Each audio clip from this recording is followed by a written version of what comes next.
하나님께서 나를 사랑하십니다. 나도 하나님을 사랑합니다. 하나님 앞에서 나는 존귀한 자입니다. 내 옆에 있는 분도 존귀한 자입니다. 할렐루야. 교회 소식 시간에 말씀드렸습니다마는 503주년 종교개혁 주일입니다.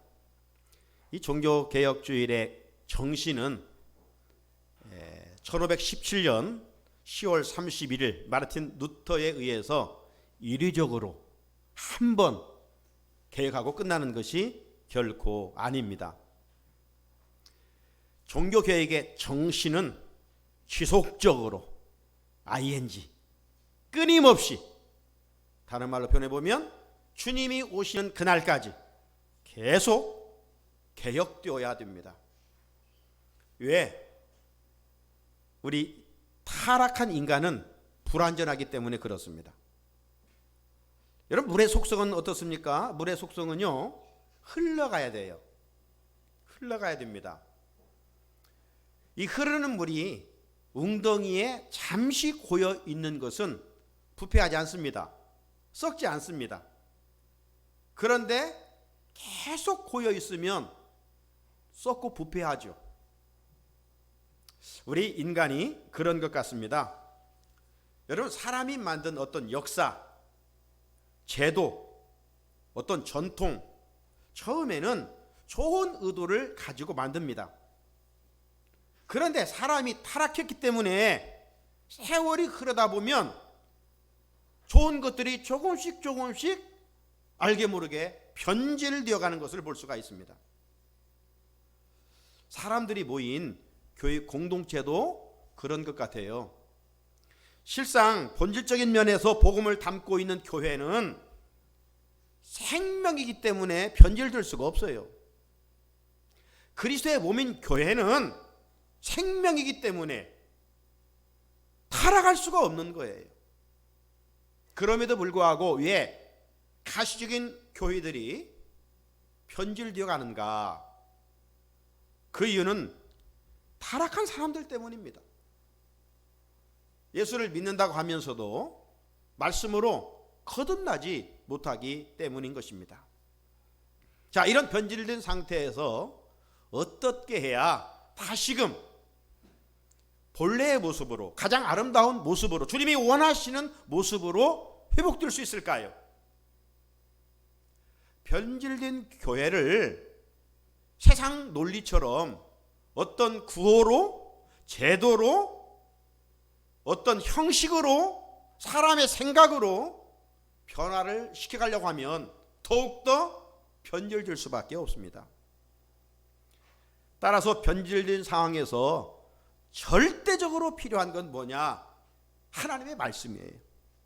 말씀은 1.1획도 변할 수 없는 진리이기 때문에 그렇습니다.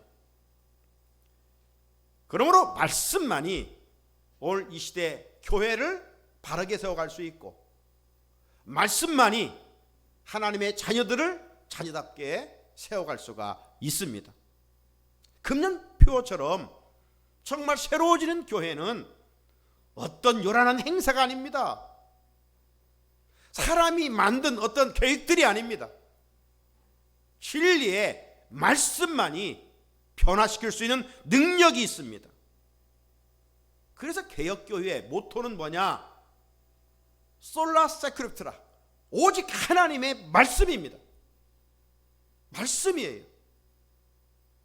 말씀이 하나님이시고 말씀이 예수 그리스도이시기 때문에, 말씀이 생명이기 때문에, 그래서 종교교회의 정신은 말씀으로 돌아가자, Return to Bible, 말씀으로 돌아가자.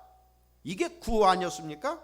왜? 중세교회가 말씀에서 변질됐기 때문에, 말씀의 레일에 위에서 달려야 될 텐데 레일 위에서 탈선했기 때문에 인간의 냄새가, 교황의 냄새가 났지 예수의 냄새가 나지를 않았어요. 타락된 중세교회, 그때 하나님께서 마르틴 루터를 세우셔서 말씀으로 돌아가자는 몸부림을 쳤던 것이죠. 그때뿐만 아닙니다. 오늘도 어찌 보면 교회들이 말씀에서 벗어난 부분들, 우리들이 예수를 믿는다고 하면서도 말씀에서 벗어난 모습들이 얼마나 많은지 모릅니다. 자, 이런 시대적 상황 속에서 우리는 말씀이신 예수 그리스도를 통하여 날마다 새로워져야 됩니다.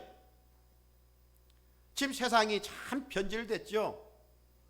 세상이 많이 타락했습니다. 하지만 개혁의 대상은 그들이 아닙니다. 여러분, 윗물이 맑아야 아랫물이 맑다는 말이 있잖아요. 그러므로 진리를 따르는 예수 그리스도인들이 먼저 말씀으로 개혁되어서 말씀대로 삶의 자리에서 살아가노라면 세상은 아름답게 변화될 수가 있는 거예요. 이제 여름을 지나고 이 가을 점점점 만추로 접어들면서 이 자연이 얼마나 아름답습니까? 철따라 옷을 입을 때 그 아름다운 모습들이 돋보이잖아요.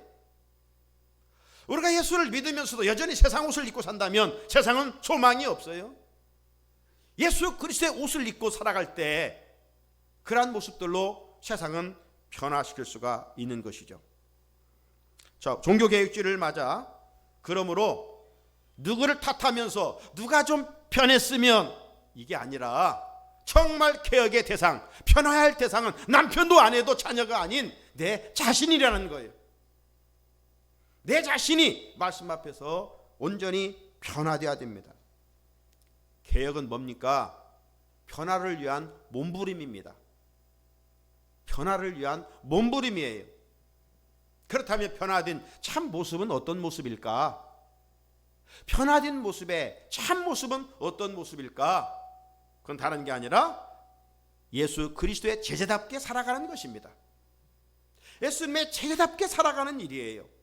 그런 의미에서 오늘 종교개혁주의를 맞아 제가 실상 개혁에 관한 다른 말씀도 준비할 수 있지만 금년 산상수훈 이 말씀을 설교를 쭉 해오면서 오늘이 마태복음 7장 1절로부터인데 이 말씀이 오늘 우리에게 있어요. 개혁의 말씀이구나. 이 말씀대로 우리가 살아간다면 우리 가정도 변하고 우리 공동체도 변하고 우리 사회도 변하겠구나. 그래서 오늘 이 말씀이 정말 필요적절하다고 해서 계속 말씀을 이어가고 있습니다. 예수님은 산상수훈 5장에서 이렇게 말씀하셨습니다. 너희는 세상의 소금이라고. 기억되시죠? 여러분, 소금의 1차적인 사명이 뭐예요? 소금의 1차적 사명은 맛을 내는 겁니다. 주만이 아니라 우리 모두는 잘 알고 있어요. 여러분, 그런데 이 맛을 내야 할 소금이 맛을 잃어버린다면 주님은 어떻게 된다고 말씀하셨습니까? 밖에 버려져 사람들에게 밟힐 뿐이라고 그랬어요. 우리는 교회 안의 소금이 아니에요. 세상에서 소금이에요. 그래서 세상에서의 소금의 사명을 감당하지 못한다면 우리 역시 세상 사람들로부터 지탄을 받고 손가락질을 받고 하나님의 영광을 가리울 수밖에 없겠지요. 요즘 코로나19만이 아니라 물론 그 영향도 크지만 여러 면에 정말 만신창이의 모습을 보게 됩니다. 성한 곳이 없어요. 이렇다 보니 사람들이 흔히 살맛을 잃어버렸어요. 소망을 잃어가고 있어요. 지금 자살할 인구가 점점점 더 늘어가고 있다고 하지 않습니까? 자, 주님은 우리에게 그런 세상에서 소금이 되라는 거예요. 맛을 내라는 거예요. 맛이 없어 실망과 좌절과 낙심과 포기하는 그들에게 다가가서 우리의 삶을 보고 그들에게 살맛 나는 세상을 만들어라는 것이에요. 자, 그렇다면 우리 그리스도인들이 어떻게 살아야 세상에서 소금의 사명을 살맛 나는 세상을 만들어갈 수 있을까요? 성경적인 맥락을 조명해 보면 우리 변화된 성도의 삶, 그냥 무늬만 그리스도인이 아니라 정말 말씀으로 변화된 성도의 삶은 이런 것이다. 몇 가지를 제가 개혁주일에 말씀을 드립니다. 첫째는 타인을 축복하는 삶이에요. 타인을 축복하는 삶. 우리에게는요 제사장의 사명이 주어져 있습니다. 베드로전서 2장 9절에 보게 되면 그러나 너희는 택하신 족속이요 왕같은 제사장들이라. 우리 자신을 하나님은 제사장으로 삼아 주셨어요. 제사장의 사명이 여러 가지만 으뜸가는 제사장의 사명이 있습니다. 그것은 하나님을 대신해서 백성들을 축복하는 일이에요. 그래서 구약의 최초로 대제사장이었던 아론은요 광야를 지나고 있었던 이스라엘 백성들에게 이렇게 축복을 했어요. 민수기 6장 24절 이하의 말씀에 보게 되면 하나님의 얼굴을 비추사 이 당신의 택한 백성들에게 은혜를 주십시오. 그리고 하나님의 얼굴을 비추사 이 백성들에게 평강을 주기를 원하노라. 여러분 최고의 축복이 뭐예요? 여러분은 어떤 것이 복이 있는 삶이라고 생각합니까? 하나님 측면에서 우리에게 최고의 복은 은혜입니다. 은혜. 값없이 주시는 구원의 은혜. 그리고 그 은혜 속에 주시는 평강이에요. 아무리 세상이 혼란할지라도 믿는 그리스도 안에 평안이 있어야 돼요. 네? 그래서 바울도 그의 서신에 보게 되면 꼭 인사를 은혜와 평강이 있을지어다. 평강과 은혜가 아니에요. 구속의 은혜를 입은 자만이 진정 환경을 뛰어넘는 평강 샬롬이 임하는 거예요. 그런 의미에서 최고의 축복은요 예수 믿는 자의 복이에요. 그래서 그 구원을 통한 은혜를 통한 평강이 최고의 축복이라는 것이죠. 우리에게는 누구를 저주할 권리가 없어요. 우리에게 주어진 것이 있다면요 축복하는 일이에요. 축복하는 일이에요. 우리가 무엇으로 축복합니까? 우리가 남에게 대접을 하려면 뭐가 있어야 대접을 하죠. 하지만 없어도 할 수 있는 것이 있는데 그게 바로 주님의 이름이에요. 예수님의 이름이에요. 우리는 예수님의 이름으로 누군가를 품고 기도할 수 있는 거예요. 환난을 당한 자, 힘든 자, 어려운 자, 아파하는 자, 고통당하는 자 그들을 품고 예수님의 이름으로 기도할 수 있는 거예요. 그러므로 진정한 말씀 안에 변화된 사람은 누구냐? 바로 중보 기도하는 사람. 누군가 나를 위하여 기도해주고 있음을 기억하여 복음에 빚진 자의 마음을 가지고 기도에 빚진 자의 마음을 가지고 기도할 수 있는 사람. 이게 진정 변화된 그리스도인이에요. 둘째는 타인과 화평하는 삶입니다.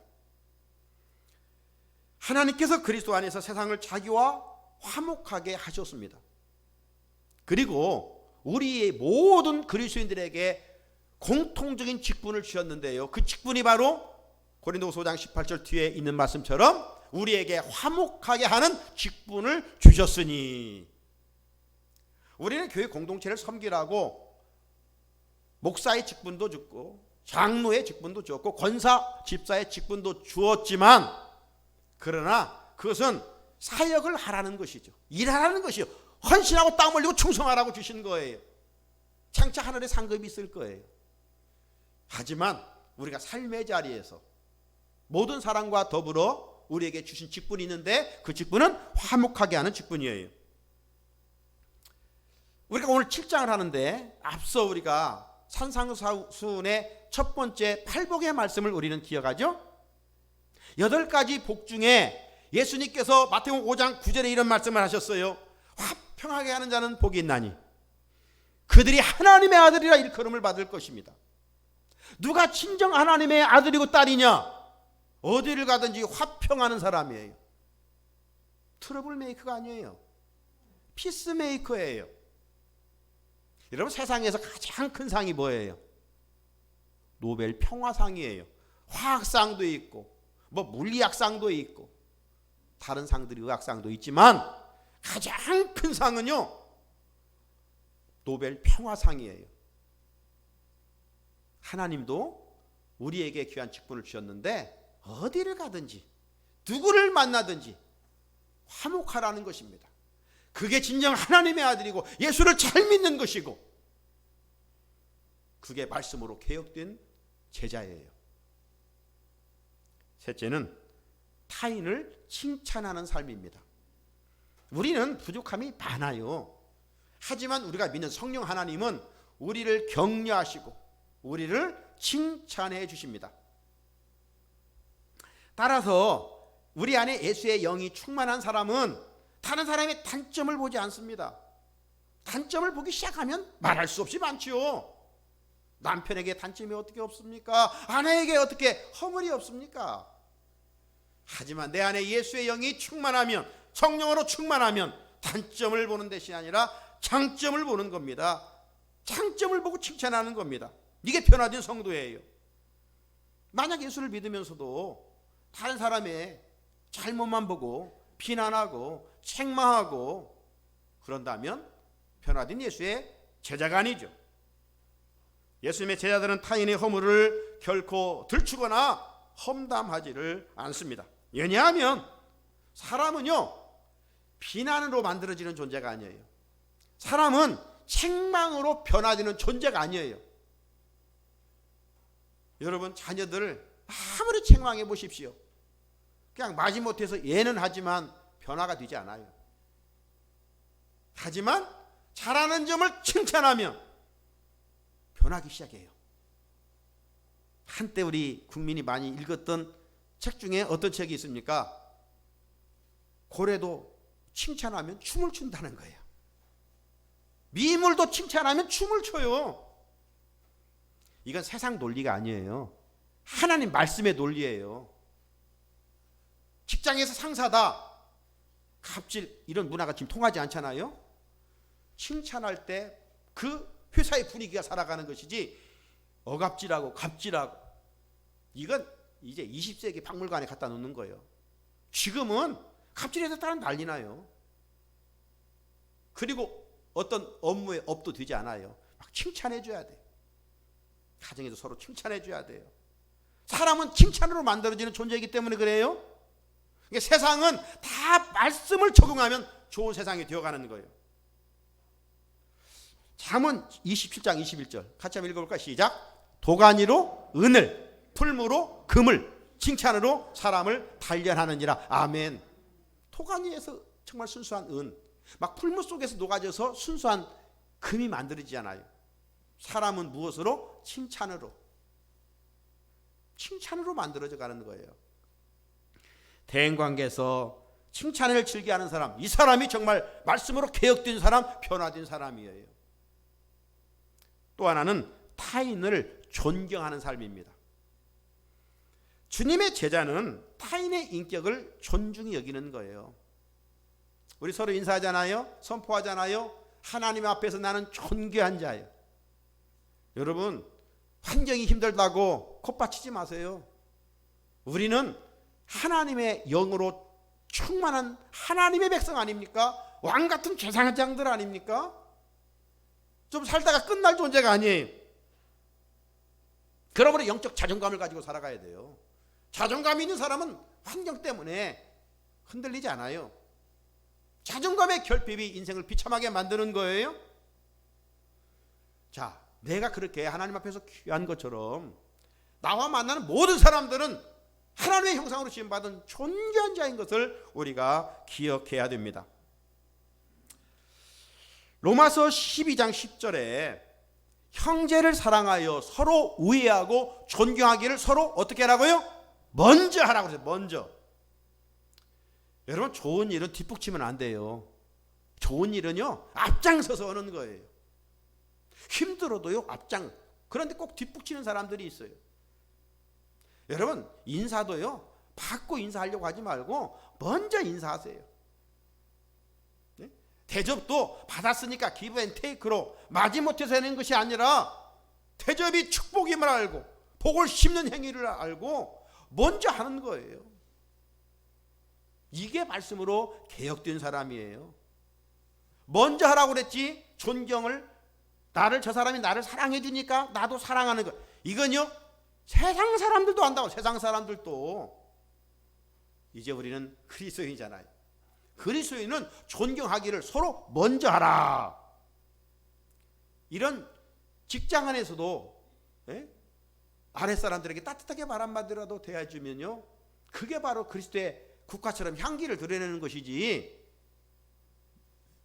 예수 믿으라고 말로 그런 시대는 이미 지나갔어요. 행위로 그 행위가 뭐예요?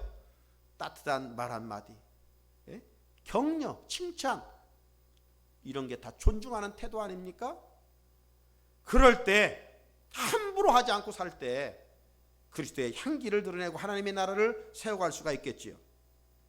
그런 마인드가 있을 때 우리가 주어진 위치에서 예수님처럼 약자들을 기쁨으로 섬길 수가 있어요.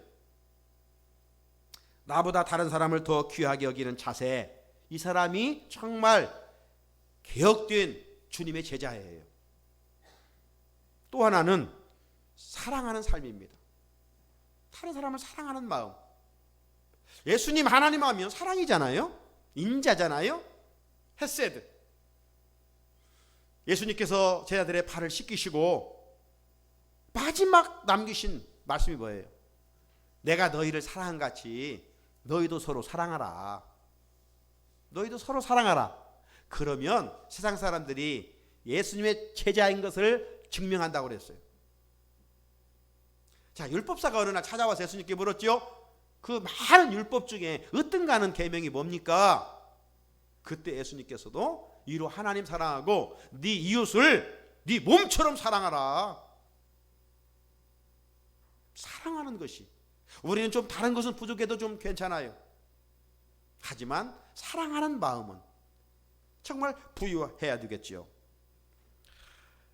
우리가 지금 산상수훈을 금년 절기를 빼놓고 계속 듣고 있는데, 예수님께서 5장 44절에서 정말 사랑의 어떤 절정에 대한 말씀을 주신 바 있어요. 그 절정의 말씀이 뭐냐? 원수를 사랑하고 박해자를 위하여 기도하라. 어떻게 우리가 원수를 사랑해요? 그런데 주님은 주의 사랑을 품고 있으니 예수님께서 원수를 사랑했던, 죄인을 사랑했던 것처럼 이제 너희들도 원수를 사랑하라. 누구를 박해하느냐? 그 박해자를 위하여 한번 기도하라. 이게 개혁된 진정한 이 시대 그리스도인이라 이 말씀이죠. 그 사람이 진정 율법을 완성하는 자 아니겠습니까? 율법을 나보다 많이 하는 자가 믿음 좋은 사람이 아니에요. 알고 있는 율법, 사랑을 실천하는 자이죠. 사도 요한은 요한일서 4장 8절에서 사랑하지 아니하는 자는 하나님을 알지 못한다고 그랬어요. 우리가 예수를 10년, 20년, 일생 믿어도 사랑하지 아니하면 그 속에 하나님이 없는 거예요. 하나님을 믿지 않는 거예요. 사랑하지 아니하는 자는 하나님을 알지 못하느니, 이는 하나님은 사랑이기 때문에 내 안에 주의 영이 있고 내 안에 하나님의 사랑이 있으면 사랑하고 싶은 그런 열정이 있게 되는 것이죠. 따라서 타인을 사랑하고 사는 사람이 진정 개혁된 사람, 말씀의 사람, 진리의 사람, 예수님의 제자가 아니겠습니까? 사랑하는 우리 성산의 성도 여러분, 예수님의 제자라고 하는 것은 뭐 종교적인 행위로 만족하는 사람들이 아니에요. 앞에 열거한 주님의 말씀들을 기쁨으로 순종하는 것입니다. 그런데 여러분, 하나님의 말씀은 그냥 물 마시듯 쉬운 게 아니에요. 왜? 내 본능과 늘 충돌되는 것이기 때문에. 나는 누가 대접해주면 그 대접이 좋지, 먼저 대접한다는 게 쉬운 일이 아니에요. 어떻게 원수를 사랑해요? 어떻게 박해자를 위하여 기도해요? 와서 무릎 꿇고 그러면 모를까, 그래도 용서할 수 없는 것이 솔직한 우리의 모습들 아닙니까? 그러면 이만큼 충돌이 돼요. 그러므로 이 말씀의 순종은 내 힘과 능력으로 할 수가 없어요. 성령의 은혜를 입어야 돼요. 그래서 우리는 하나님의 은혜가 필요한 거예요. 아무리 농부가 농사를 지어들지라도 햇빛과 비를 때에 따라 하나님이 공급해 주시지 않으면 어떻게 열매를 맺을 수가 있어요? 이처럼 우리는 아무리 선한 일을 하고자 해도 하나님이 도와주시지 않으면 할 수가 없어요. 우리는 그것을 고백하는 자들 아닙니까? 그렇기 때문에 정말 이 코로나 금년 예기치 않는 이 시대적 상황 속에 살아가면서 어느 때보다도 경건 생활이 필요한 것 같아요. 하나님의 말씀의 훈련, 기도 훈련이 없으면 우리는 쭉정이가 되고 말아요. 주의 기질 앞에 쪽쪽이는 다 날아가 버려요. 알곡이 돼야 되는데. 그래서 경건 생활을 통해서 성령 충만할 때 변화된 참된 주님의 제자가 되어서 앞에 언급한 것처럼 대인관계에서 축복하고 화평하고 칭찬하고 존경하고 사랑하며 살 수가 있습니다. 이런 믿음의 선한 행위들이 진정한 주님을 따르는 제자도요 세상을 변화시키는 강력한 무기입니다. 그런데 주님의 제자라고 하면서 만일은 소금처럼 살아가는 우리의 모습들이 있음을 오늘 종교개혁주일에 하나님 앞에서 인정하지 않을 수가 없는 것이죠. 믿는다 하면서도 말씀으로 변화되지 아니하고 옛사람의 옷을 입고 그대로 있으면 그런 사람들을 가리켜서 영적인 미숙아라고 이해하는 거예요. 영적인 미숙아. 여러분, 영적으로 미숙한 자들의 특징은 뭐냐면요, 말씀대로 안 들어요. 말씀은 듣기만 하지 자기 마음대로 살아가는 거예요. 세상 방식을 쫓아 살아가는 거예요. 철부지죠. 또 하나 영적 미성숙한 사람들의 특징은요, 비판 능력이 대단합니다. 비판 능력이 대단해요. 그래서 그들은 자신의 눈에 들보는 보지 못하고 남의 눈에 티가 크게 보이는 것이죠. 그래서 비판을 하는 것이죠. 그리스도인들이 세상에서 이렇게 산다면 만일은 소금이 되어 세상 사람들에게 버림받고 짓밟힘을 당하지 않겠습니까? 그래서 주님은 제자들에게 대인관계에서 비판을 금하고 있는 것입니다. 자, 1절 오늘 같이 한번 읽어볼까요? 시작. 비판을 받지 아니하려거든 비판하지 말라. Do not judge. 비판하지 말라. 심판하지 말라. 영어 성경으로. 제가 메시지 성경이 있어요. 그 성경에서 이 1절을 한번 읽어보니까 이렇게 기록되어 있어요. 번역을. 사람들의 흠을 들춰내거나 실패를 꼬집거나 잘못을 비난하지 말라. 좀 더 와닿지 않습니까? 비판하지 말라는 말씀이 뭔 말이냐면 사람들의 흠을 들춰내거나 실패를 꼬집거나 잘못을 비난하지 말라, 이 말이에요. 다른 말로 배우면 비판은 성도에 합당한 언어가 아니라 세상 사람들이 쓰는 타락한 언어라는 겁니다. 남의 흠집을 내는 이러한 말은 예수의 제자가 사용하는 언어가 아니라는 거예요. 타인의 실패를 꼬집는 것, 성도의 언어가 아니에요.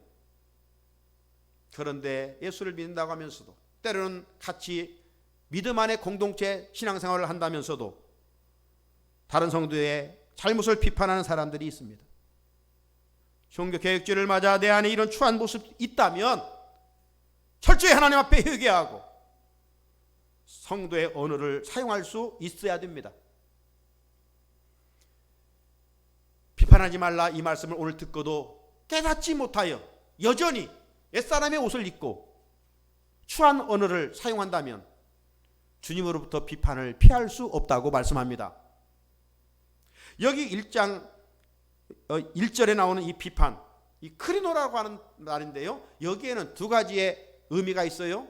우리가 남을 비판하지 말라 했는데 비판하면 사람으로부터 비판받게 되어 있어요. 하나님이 만드신 법칙은요, 심는 대로 거두는 거예요. 남을 못 뛰게 해놓고 자기가 잘 뛸 수 있겠어요? 천만의 말씀이에요.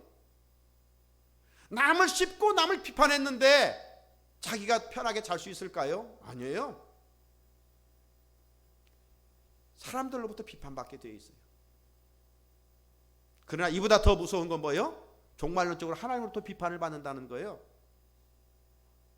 하나님으로부터 비판을 받는다면 어떻게 되겠습니까? 우리 허물 가지고 낱낱이 드러나 정죄를 당해 심판받아 둘째 사망에 들어가지 않겠어요? 사랑하는 성도 여러분, 예수님께서 비판하지 말라고 하신 경고의 말씀의 의미를 아시겠습니까? 우리의 비판이 타인을 정죄하는 일이기 때문입니다.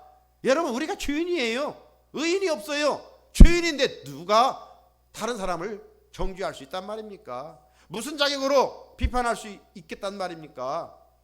우리가 남을 비판할 만큼 깨끗한 자들이 아니에요. 우리가 남을 비난할 만큼 정직한 사람들도 아니에요. 여러분 빙산의 일각이라는 말이 있잖아요. 여러분 빙산을 보십시오. 나온 부분은 얼마 되지 않아요. 그러나 수면 아래로 엄청난 태산과 같은 크기가 있잖아요. 어떤 사람은 세상 말로 재수 없어서 죄를 짓고 드러나서 이제 너는 이런 사람이야, 주인이다 취급을 받을 수 있어요. 작은 죄지만 드러났기 때문에. 하지만 어떤 사람은 더 큰 죄를 지었을 뿐 드러나지 않아. 그 죄는요 수면 아래만큼 큰 법입니다. 그러므로 타인에 드러난 그 행동에 대해서 우리가 쉽게 비판하면 안 되는 것입니다. 비판은 하나님의 자리에 앉아있는 교만한 행동이에요. 사람의 행위를 판단하시고 심판하실 분은 오직 한 분 하나님밖에 없어요.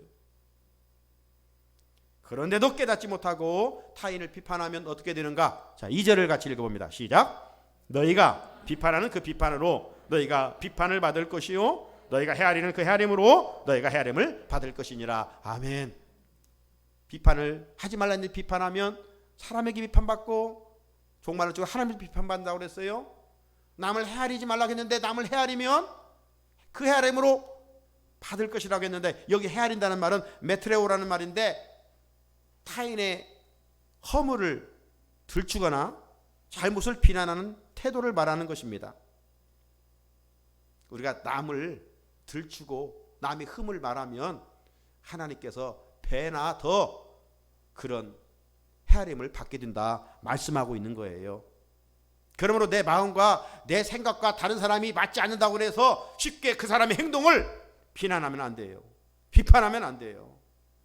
정말 우리가 그 사람을 사랑해서 비판하려고 한다면 공의의 입각에서 해야 돼요. 긍휼과 사랑의 마음을 가지고 해야 돼요. 관대한 마음을 가지고 해야 돼요. 그러나 우리가 그렇게 비판합니까? 미워서 비판하지? 교만한 죄서로 타인의 행위를 비판하면 그런 심판자의 자리에 서 있는 것은 하나님이 두려는 주제 넘는 행동입니다. 사랑하는 성도 여러분, 바리새인들이 왜 주님으로부터 그렇게 책망받았습니까? 그들이 종교적인 행위가 없었기 때문입니까? 아니에요. 우리 앞에서 6장에 살펴봤잖아요. 그들은 철저히 금식했습니다. 철저히 기도했습니다. 철저히 구제했습니다. 우리가 지금 따라갈 수가 없을 정도였어요. 그런데 칭찬받지 못하고 주님으로부터 화 있을진저 책망을 받았습니까? 종교상에는 누구보다도 잘하고 그 행위가 자기를 의롭게 한다고 하면서 하지 못하는 바리새인들이 세리들을 창기들을 막 비난하고 저주했어요. 우리가 예수를 믿으면 세상 사람들에 나가서 누구를 비난한다면 그게 바로 이 시대 바리새인들이에요. 주님의 제자가 아니에요. 예수님이 원하는 변화된 제자의 삶은 타인의 잘못을 비판하는 것이 아니라 그 비판까지도 흠까지도 품을 수 있는 사람. 이 사람이 믿음이 좋은 사람이에요. 믿음이 좋다는 것은 예수를 오래 믿은 게 아니에요. 뭐 직분을 가진 게 아니에요. 다른 사람을 아픔을 품을 수 있는 사람. 여러분, 어머니의 사랑이 왜 귀합니까? 자식이 잘못해도 그냥 품잖아요. 아니, 다른 사람 앞에 비난받으면서도 내 잘못으로 돌리잖아요. 이게 어머니 아닙니까? 그래서 어머니의 사랑은 귀한 거예요. 이처럼 말씀으로 변화된 제자는 타인을 비난한 대신에 사랑으로 품고 허물조차도 덮어줄 수 있는 사람입니다. 잘못된 지적 대신 위로하고 격려하는 사람입니다. 그럼에도 비판한다면 그 사람의 마음에는 교만이 자리 잡고 있어요. 하나님은 우상 숭배만큼 교만을 싫어하셔요. 요즘 새벽마다 예레미야 말씀을 우리가 본문 말씀으로 읽어가고 있는데 왜 그 강대국 제국 바벨론이 무너졌느냐? 교만 50장에 3번씩이나 강조하고 있어요. 교만한 자들은 하나님이 대적하셔요. 물리치셔요. 망하게 하셔요. 남을 비난하는 것은 교만한 행동이에요. 교만한 사람은 자신을 바로 볼 수 있는 눈이 없어요. 항상 유리창 같아요. 유리창은 어때요? 상대방이 보이잖아요. 그 상대방이 웬 비난, 잘못된 것, 허물, 그것 보고 막 수근수근하고 비난합니다. 하지만 이런 것은 옛사람이 추한 옷을 입었을 때의 모습이고, 우리는 거울과 같은 신앙인이 돼야 되죠. 거울은 다른 사람이 보이지 않습니다. 내가 보입니다. 얼굴에 뭐가 묻어 있으면 보여주잖아요. 그래 닦잖아요. 말씀의 거울을 가지고 있는 성도들은 내 허물, 내 잘못, 내 단점, 내 부족함, 이걸 보면서 하나님 앞에서 잘못했으면 회개하고 새롭게 되기를 사모하는 것이죠. 거울 같은 교인은 남을 비난할 시간이 없어요. 자신의 허물을 보는 것이죠. 그래서 오늘 주님은 3절 4절에서 이렇게 말씀합니다. 어찌하여 형제의 눈 속에 있는 티는 보고 네 눈 속에 있는 들보는 깨닫지 못하느냐? 보라, 네 눈 속에 들보가 있는데 어찌하여 형제에게 말하기를 나는 네 눈 속에 있는 티를 빼게 하라 하겠느냐? 주님은 티와 들보를 지금 비교하죠. 티는 뭐예요? 여러분, 티는 작아서 보일까 말까 하는 먼지와 같은 거예요. 하지만 들보는 뭡니까? 벽과 벽 사이에 놓아 지붕을 받쳐주는 큰 목재예요. 그러니까 티는 상대방의 보일까 말까 하는 작은 실수, 잘못입니다. 그냥 덮어줘도 그냥 말 안 해도 될 것이에요. 그러나 들보는 뭐예요? 큰 허물, 큰 잘못이에요. 상대방에게는 그 작은 티가 있어요. 내 눈에는 들보가 있어요. 그런 비난을 받는다면 누가 비난을 받아야 마땅하겠어요? 들보가 있는 내 자신 아닙니까? 그런데도 어리석어서 자신의 큰 허물 가지는 보지 못하고 항상 누구를 탓하고 타인의 잘못을 보면서 비판합니다. 이런 행동은 속담에 멋묻은 개가 멋묻은 개를 나무란다는 말이 있죠. 자신이 어떤 사람인지 전혀 주제 파악을 못하는 사람입니다. 요즘 우리 사회 지도층을 보고 믿으면 이런 사람들이 있는 것 같아요. 이제까지 누구보다도 말 한마디를 해도 깨끗했어요. 누구보다도요 정의로웠어요. 누구보다도 도덕적이었어요. 그런데 알고 보니까 그렇지 못했어요. 드러난 부분을 보니까 더 추하고 더럽고 더 욕심내고 더 반칙을 일삼으면서 살아온 추한 흔적들이 밝혀져 충격을 주고 있지 않습니까? 얼마 전에는 어느 국회의원이 집어넣은 약자들 옹호하는 법안을 발의했지만 행동은 정반대로 하다가 당에서 제명되기도 했어요.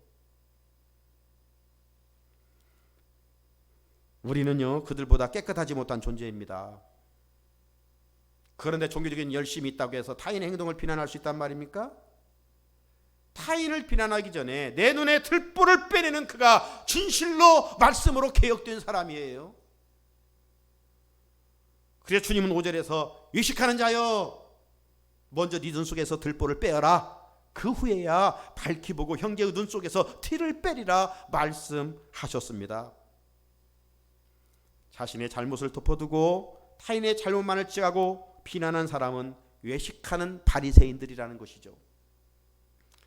믿으면서도 여전히 육안을 가지고 살면 그렇습니다. 그러므로 믿음의 눈, 신령한 눈, 영적인 눈을 소유할 수 있어야 돼요. 그래야 자신이 누구보다도 추한 주인임을 인정하고 내 눈에 있는 들보를 하나님 앞에서 빼내게 되는 것이죠. 이처럼 자신의 허물을 볼 수 있는 사람이 참된 이 시대 주님의 제자입니다.